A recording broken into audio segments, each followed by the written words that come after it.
Welcome to Whisper of Haunted Waves. Have you ever felt like you're being watched? What if that feeling wasn't just in your head? What if someone was actually watching you, your family, your home, day in and day out? This isn't the plot of a new horror movie. This is the true, terrifying story of the Broadus family and their dream home at 657 Boulevard in Westfield, New Jersey. In 2014, Derek and Maria Broadus bought their perfect family home. It was a beautiful 6-bedroom house in an idyllic, wealthy suburb, the kind of place you imagine raising your kids, with block parties and friendly neighbors. They were living the American dream. But just 3 days after closing on the house, before they had even moved in, their dream turned into a living nightmare. It started with a single letter addressed to the new owner. The envelope was plain, with no return address. Derek opened it, expecting a welcome note from a neighbor. Instead, the words inside sent a chill down his spine.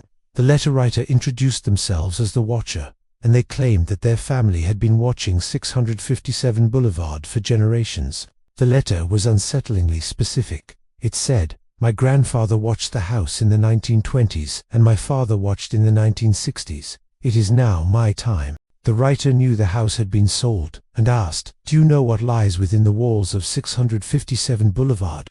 But it got worse, much worse. The Watcher mentioned the Broadus' 3 young children, referring to them as young blood. Imagine the horror. You haven't even moved into your new home, and someone is already talking about your children. The letter asked, have they found what is in the walls yet? In time they will. And then, the most terrifying part, I am pleased to know your names now, and the name of the young blood you have brought to me. The Broadus family was understandably terrified. They immediately contacted the police. The police told them not to tell anyone, not even their new neighbors, because everyone was a potential suspect. Think about that for a second. The people you're supposed to build a community with are now all under suspicion.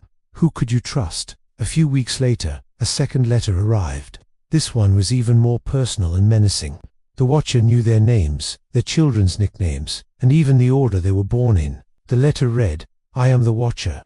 Have you found out what's in the walls?" It described seeing the children playing, mentioning a daughter painting on an easel in the enclosed porch. The Watcher was close enough to see these intimate family moments. The letter became more possessive, more threatening. 657 Boulevard is anxious for you to move in. It has been years and years since the young blood ruled the hallways of the house. Have you found all of the secrets it holds yet? Will the young blood play in the basement? Or are they too afraid to go down there alone? The writer then asked, I would be very afraid if I were them.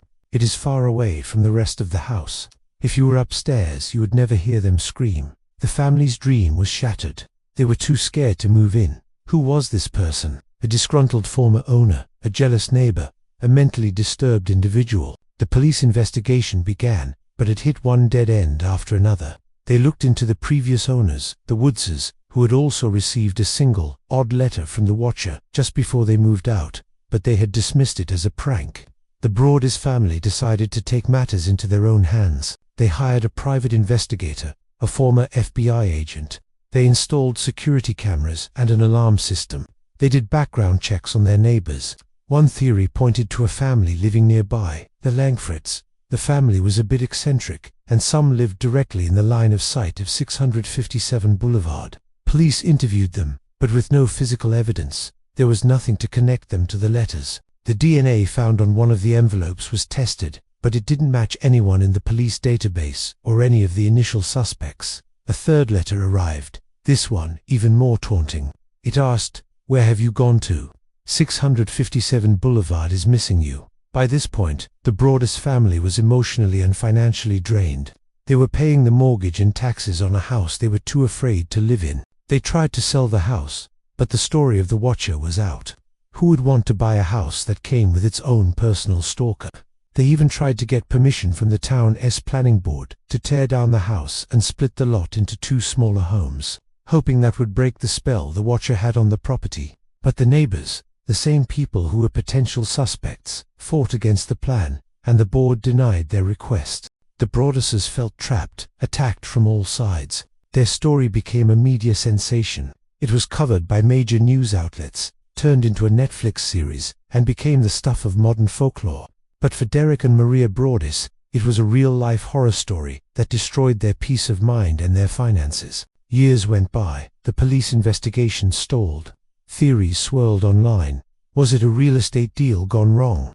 A prank that spiraled out of control? Or was there truly a multi-generational family of stalkers obsessed with this one house? One compelling theory involved a man who was a gamer with the screen name The Watcher, who lived in the area and was known for his dark, fantasy role-playing games. But again, there was no concrete evidence to link him to the letters. Another theory suggested it was a former English teacher who lived nearby, based on the writing style of the letters, but that too led nowhere. The identity of the Watcher remains one of the most compelling and frustrating unsolved mysteries of our time. It plays on our deepest fears, the sanctity of our home being violated, the safety of our children being threatened, and the terror of an unknown, unseen enemy. Finally, in 2019, after 5 long years of terror and uncertainty, the Broadus family sold 657 Boulevard. They took a significant financial loss, but they were finally free from the house and its phantom tormentor. The new owners have not reported receiving any letters. Has the Watcher finally moved on? Or are they just lying dormant, waiting for their next opportunity? The case of the Watcher house is a chilling reminder that sometimes the most terrifying monsters aren't hiding in the shadows of a fictional story. They're living right next door, writing letters, and watching. What do you think? Who was the Watcher? A disgruntled neighbor, a prankster, or something else entirely? Let me know your theories in the comments below. Thanks for watching.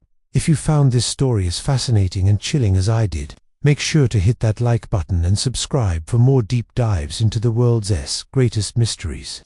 Stay safe out there.